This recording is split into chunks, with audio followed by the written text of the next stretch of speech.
గత 10 సంవత్సరాలు మన ప్రాంతానికి తీవ్రమైనటువంటి అన్యాయం జరిగితే ఇవాళ మీ అందరి ఆశీర్వాదంతో ఇవాళ రాష్ట్రంలో కాంగ్రెస్ ప్రభుత్వం ఏర్పడినటువంటి తరుణంలో మన ప్రభుత్వం ప్రజా ప్రభుత్వాన్ని నాయకత్వం వహిస్తున్నటువంటి మన బిడ్డ, మన పాలమూరు ముద్దు బిడ్డ, మన రేవంత్ రెడ్డి గారు ఎన్నికలకు ముందు మన అందరికి ఇచ్చిన హామీ ప్రకారం మన ఈ ప్రాంతానికి చెందినటువంటి కొడంగల్, నారాయణపేట, మక్తల్ నియోజకవర్గాలకు 1,00,000 ఎకరాలకు సాగునీరు అందించే నారాయణపేట్ కొడంగల్ ఎత్తిపోతల పథకానికి శ్రీకారం చుట్టిన సందర్భంగా మీ అందరి తరపున, మన జిల్లా ప్రజలందరి తరపున ముఖ్యమంత్రి వర్యులు రేవంత్ రెడ్డి గారికి మనస్ఫూర్తిగా కృతజ్ఞతలు తెలియజేసుకుంటున్నాను.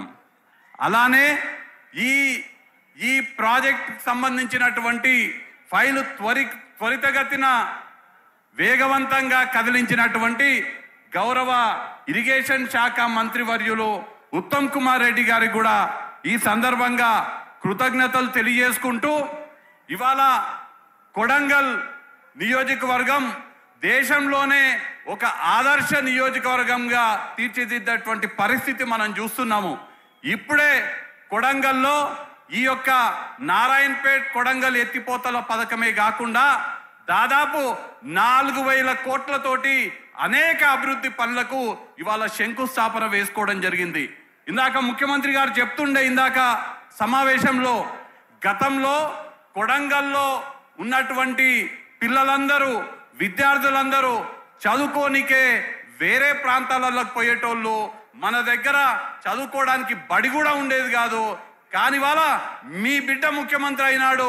ఇవాళ పరిస్థితి రాష్ట్రంలో ఎక్కడున్న విద్యార్థి అయినా కానీ కొడంగల్కి వచ్చి చదువుకునే విధంగా medical college, engineering college, veterinary college, nursing college, polytechnic college, physiotherapy college, ఇవన్నీ గాక అనేక సదుపాయాలు కొడంగల్లో ఏర్పాటు కాబోతున్నాయి.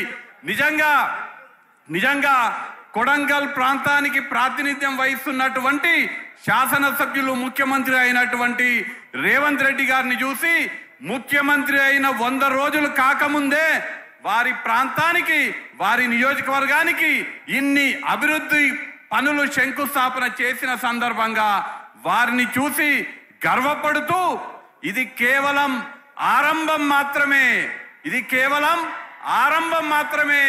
ఇంకా భవిష్యత్తులో మన పాలమూరు బిడ్డ, మన పాలమూరుకి అనేక సంక్షేమ పథకాలు తీసుకురాబోతున్నారనే మాట తెలియజేస్తూ, ఇవాళ మనందరం కూడా మన బిడ్డని చూసి మురిసిపోతూ మన బిడ్డ ముఖ్యమంత్రి అయినాడని ఇవాళ గర్వపడుతున్నాము.